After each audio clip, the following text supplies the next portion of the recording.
దండోర పెట్టి ఏ ఆయుధాన్ని కొట్టిండు? డప్పునే కదా. రేవంత్ రెడ్డి గారు డప్పు కొట్టిండు కదా. డప్పు కొట్టే కులంలో అందశ్రీ పుట్టింది అంటున్నారు కదా. మరి ఇప్పుడు తెలంగాణ ప్రభుత్వం ఆమోదించిన ఈ తెలంగాణ గీతంలో ఎందుకు డప్పు అనేది లేకుండా పోయింది? మాదిగల కుల సాంప్రదాయము, కుల సాంస్కృతిక ఆయుధం డప్పే కదా.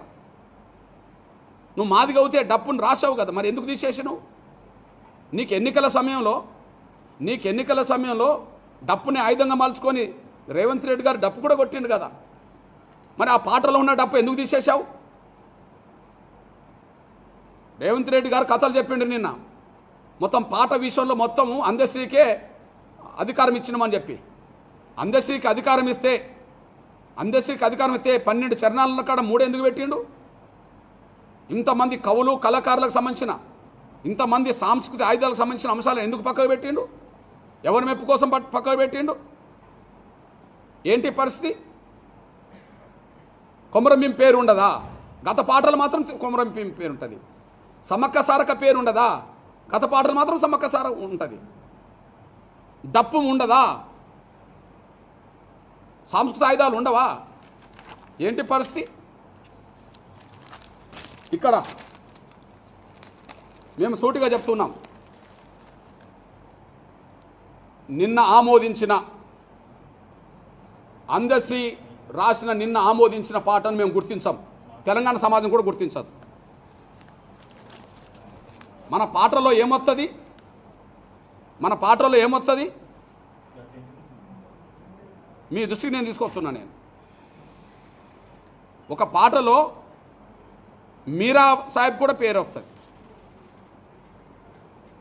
ఎస్సీలది, బీసీలది, మైనార్టీలది, అగ్రకులాల్లో ఉన్న వాళ్ళందరిది వస్తుంది, బ్రాహ్మణులది కూడా వస్తుంది. ఇప్పుడు ఎవరి పేరు లేకుండా పోయింది కదా. అంటే బహుశా అందశ్రీ రాసిన పాటల్లో రెడ్డి సామాజిక వర్గం పేరేమో లేనట్టున్నది, కాబట్టి మిగతా వాళ్ళ పేర్లు ఎందుకు పెట్టాలని చెప్పి అన్నీ తీసేసినట్టున్నది నేను అనుకుంటున్నా. అందశ్రీ రాసిన పాటల్లో స్ఫూర్తిని నింపిన ఒక రెడ్డి సామాజిక వర్గ ప్రముఖుడి పేరు లేనట్టున్నది, కాబట్టి మా రెడ్డి సామాజిక వర్గం ప్రముఖుల పేర్లే లేనప్పుడు మిగతా వాళ్ళ పేర్లు ఎందుకని మొత్తం తీసేసినట్టున్నది. తీసేయమని ఈయన చెప్పినట్టున్నది, ఈయన తీసేసిండు. అంటే ఉన్న గౌరవం అందశ్రీ పోడగొట్టుకున్నాడు. అందువల్ల మేము చెప్తున్నాం, నిన్న ఆమోదించిన జూన్ 2వ తారీఖున ఆమోదించిన ఆ గీతాన్ని తెలంగాణ సమాజం అంగీకరించదు, ఆమోదించదు. స్పష్టం చేస్తున్నాను నేను, తెలంగాణ సమాజం అంగీకరించదు, ఆమోదించదు. నేను మళ్ళీ చెప్తున్నా, ఆనాడు ఉద్యమ కాలంలో పాడిన పాట తెలంగాణ సమాజాన్ని నిద్రలేపింది, యుద్ధంలో నిలబెట్టింది. ఇప్పుడు నిన్న పాడిన పాట అందరినీ నిద్రపుచ్చేటట్టు చేసింది. మేము పాలిస్తాం, మీరు నిద్రపోండి అని చెప్పేసింది. అంటే ఇది జోలపాడినట్టు చేసింది. ఆ 3 చరణాలే జోలపాడింది, కానీ 12 చరణాలు యుద్ధంలో నిలబెట్టింది. అది యుద్ధంలో నిలబెట్టింది ఆ పాట. ఇప్పుడు ఈ పాట నిద్రపోండి అని చెప్పి జోలపాట పాడింది. బహుశా ఇప్పుడు పాలకుడికి కావాల్సిందేంది? అందరినీ నిద్రపుచ్చడమే కదా. రేవంత్ రెడ్డి గారు కావాల్సిందేంది? నిద్రపుచ్చడమే కదా. కాబట్టి నిద్రపుచ్చే పాటగా దాన్ని తయారు చేసిండా అనే విషయం కూడా మేము స్పష్టం చేస్తున్నాం. అంటే కీరవాణ్ణి పెట్టిండా లేదా ప్రాంతీయ దృక్పథంతో ఇంకో కోణంలో నేను మాట్లాడతలేను. ఎవరిని పెట్టిండని నేను మాట్లాడతలేను. కానీ ఆనాడు అందశ్రీ మొత్తం పాట తెలంగాణ 3 కోట్ల మంది పైగా ప్రజల్ని నిద్రలేపింది, యుద్ధంలో నిలబెట్టింది, తెలంగాణ సాధించే భూమిక పోషించింది. అంటే ఆనాటి పాలకుల్ని ప్రశ్నించే స్థాయికి తీసుకొచ్చింది. కానీ ఈ పాట ఈనాటి పాలకులకు ఊడిగం చేసే విధంగా తయారు చేసిండ్రు, దాన్ని నిద్రపుచ్చే ప్రయత్నం చేసిండు అనే విషయం కూడా స్పష్టంగా రుజువుతుంది. కాబట్టి మళ్ళీ చెప్తున్నాం, ఈ పాటను ఆమోదించేది లేదు, అంగీకరించేది లేదు. నేనే కాదు, తెలంగాణలో ఉండబడే మొత్తం 3 కోట్ల మంది ప్రజలు నిన్న పాడిన ఆ పాటతో అసలు పాటకు విలువ లేకుండా పోయింది, పాట రాసిన అందశ్రీకి విలువ లేకుండా పోయింది, ఆమోదించిన రేవంత్ రెడ్డి గారికి అతనికి స్పృహ లేకుండా పోయింది. ఆయనకంటే స్పృహ లేదు, ఎందుకంటే తెలంగాణ ఉద్యమంలో పాల్గొన్నోడు కాదు కాబట్టి. ఏనాడు జై తెలంగాణ అని అన్నాడు? అసలు ఏనాడన్నా జై తెలంగాణ అన్నాడా? ఉద్యమంలో ఉధృత రూపం దాల్చున్నప్పుడు అన్నాడా? అనలేదు. కాబట్టి ఆయన నాయకత్వంలో నిన్న జరిగిన ఉత్సవాలు అది కాంగ్రెస్ పార్టీ వాళ్ళు చేసుకున్న ఉత్సవాలు ఉన్నాయి, కానీ తెలంగాణ మొత్తం సమాజం నిర్వహించిన ఉత్సవాలుగా అవి లేవనే విషయం కూడా మేము స్పష్టం చేస్తున్నాం. ఈ విషయంలో ఇంకొకటి గుర్తు చేస్తున్నాను నేను. నంబర్ 1, రేపు ఉద్యమ కాలంలో అందశ్రీ రాసిన ప్రతి పదం ప్రతి అక్షరం ఉండే విధంగా అన్ని పార్టీలు ఒప్పిస్తాం. ఉద్యమ కాలంలో ఏ పార్టీ అయితే ఏ అక్షరాలతో కూడిన పదాలు అవుతున్నాయో, ఏ అక్షరాలతో కూడిన ఏ పదాలు ఏ చరణాలు అవుతున్నాయో, జయ జయ తెలంగాణ నుంచి మొదలుకొని చివరి వరకు ఏదైతున్నదో ఆ మొత్తం పాటను ఖచ్చితంగా తెలంగాణ గీతంగా ఆమోదించాల్సిందే అని చెప్పి అన్ని పార్టీలు ఒప్పించే ప్రయత్నం చేస్తాం. ఈ విషయంలో నా సోదరుడు రాష్ట్ర అధ్యక్షుడు బీజేపీ అధ్యక్షుడు కేంద్ర మంత్రివర్యులు ముందు కిషన్ రెడ్డి గారిని కలుస్తాను. ఇది పూర్తి పాట ఉండే విధంగానే దాన్ని మేము ఆమోదిస్తాం తప్ప ఇప్పుడు ఆమోదించి ప్రకటించింది మేము ఆమోదించమని ఆయనతో ప్రకటన చేసే ప్రయత్నం నేను చేస్తాను. సేమ్ టైం కేసీఆర్కు తెలంగాణ ఉద్యమ కాలంలో విమర్శించింది మేమైనా, కారణాలు ఏమైనా కేసీఆర్ మమ్మల్ని ఆనాడు స్వాగతించలేకుండా పోయిండు, తర్వాత కనీసం అపాయింట్మెంట్ కూడా ఇవ్వలేకుండా పోయిండు, కొంత నిర్బంధం కూడా పెట్టిండు. ఆ బాధ మాకు ఆవేదన ఉన్నా ఈ గీతం సందేశాన్ని బతికించడానికి, ఈ తెలంగాణ గీతం సందేశాన్ని బతికించడానికి అవసరం అనుకుంటే పూర్తి పాఠం మేము అంగీకరిస్తున్నాం. పూర్తి పాటను మేము అంగీకరిస్తున్నాం.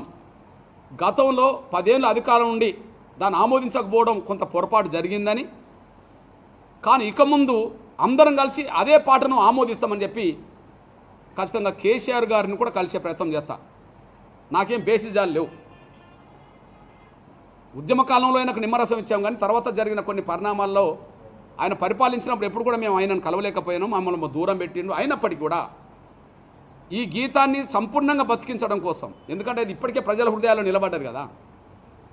ఇప్పటికే అందశ్రీ గారు రాసిన ఆ పాట ప్రజల హృదయాల్లో నిలబడ్డది.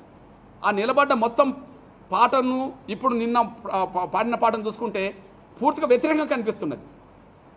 మంచి హృదయాల్లో అది రంజింపజేస్తలేదు. కాబట్టి కేసీఆర్ గారిని కూడా కలిసే ప్రయత్నం చేస్తా, అపాయింట్మెంట్ కోరుతా. తప్పేం లేదు కదా, నా కోసం కాదు. ఒక గీతం ఇప్పుడు చూడండి, రవీంద్రనాథ్ పెద్ద ఠాగూర్ రాసిన పాట 100 సంవత్సరాల తర్వాత కూడా మనకు జాతీయ గీతంగానే ఉన్నది కదా. మరి ఇది కూడా రేపు 100 సంవత్సరాలకు నిలబడుతుంది కదా. ఆ నిలబడే పాటకు విలువ, గుర్తింపు, గౌరవం ఉండాలంటే దానికి సంపూర్ణంగా ఉండాలి కదా. కాబట్టి దానికోసం కేసీఆర్ని కలుస్తా, అన్ని పార్టీలు కలుస్తా, వీలైతే అందరితో ఒక సమావేశం కూడా ఏర్పాటు చేసే ప్రయత్నం చేస్తా. రాజకీయాలకు అతీతంగా, కులాలు మతాలకు అతీతంగా ఈ తెలంగాణ గీతాన్ని సంపూర్ణంగా కాపాడుకోవడం కోసం అందరూ ఒక తాటి మీదకి రావాలని కోరుతున్నా. నిన్న రేవంత్ రెడ్డి గారు ప్రకటించిన ఆ గీతం అది గీతంగా లేదు, దాన్ని ఆమోదించేది లేదు, అంగీకరించలేదు. తెలంగాణ ప్రజలు దీన్ని గమనించాల్సి కోరుతున్నాను నేను. ఇక రెండోది కళాతోరణం. మీ సోదరుడిగా చెప్తున్నా, రెండోది కళాతోరణం. అందరూ చెప్తుంది నిన్న కళాతోరణం. కాకతీయుల పాలనలో మనకు వరంగల్ కోట నుంచి ఏర్పడ్డదే ఒక పాలన అవుతే, మనకు కళాతోరణం అనేది మనం ఒక గొప్ప వారసత్వ సంపదగా మనం తీసుకుంటున్నాం. నేను అంటున్నా, ఆ కళాతోరణం ఎందుకు తొలగించున్నావు, ఎందుకు తొలగించాలని నిర్ణయం తీసుకున్నావు? చార్మినార్ని ఎందుకు తొలగించాలని నిర్ణయం తీసుకున్నావు? అది కరెక్టే అవుతే మరి ఈ పాటలో కూడా ఉన్నది కదా, అది కరెక్ట్ అవుతే ఈ పాటలో కూడా ఉన్నది కదా. పోతనది పురిటిగడ్డ, రుద్రమది వీరగడ్డ, గండర గండడు కుమరం భీముడే నీ బిడ్డ, కాకతీయ కళా ప్రబల కాంతిరేఖ రామప్ప. అంటే ఇది ఉన్నది కదా, కాకతీయ కళాప్రభ ఇదే కదా, కాంతిరేఖ రామప్ప. మరి ఇప్పుడు అది ఎందుకు తిరస్కరిస్తున్నావు? చార్మినార్ని ఎందుకు లేకుండా చేశావు? అది మనకు ఎవరు కట్టించిన దానికంటే అది మనకు వారసత్వ సంపదగా నిలబడ్డది కదా. కాకతీయుల గురించి మాట్లాడుతూ ఏం మాట్లాడినావు? ఓకే, చర్చ జరగాల్సిందే. కాకతీయుల గురించి మాట్లాడుతూ ఏం మాట్లాడావు? ఏమన్నాడంటే రేవంత్ రెడ్డి గారు కాకతీయులను అంటే పరిపాలకులను సమ్మక్క సార్లక్కలను చంపిన రాజులుగానే చూస్తా అన్నాడు అతను. రుద్రమాదేవిని వాళ్ళను ఎట్లా చూస్తా అన్నాడు? సమ్మక్కలను సార్లక్కలను చంపిన రాజులుగానే చూస్తాను అన్నాడు. రాజులుగానే చూస్తూనే అన్నాడు. నేను ఒక విషయం గుర్తు చేస్తున్నా. కాకతీయ పాలకులు సమ్మక్క సార్లక్కలను ఇంకో కొంతమందిని భౌతికంగా చంపారు. నువ్వు ఇప్పుడు పాటలో లేకుండా నువ్వు కూడా చంపినావు కదా. మరి నువ్వు వాళ్ళు భౌతికంగా చంపితే పాటలు లేకుండా నువ్వు కూడా చంపావు. ఇంకో విషయం జవాబు చెప్పాలా? రైట్.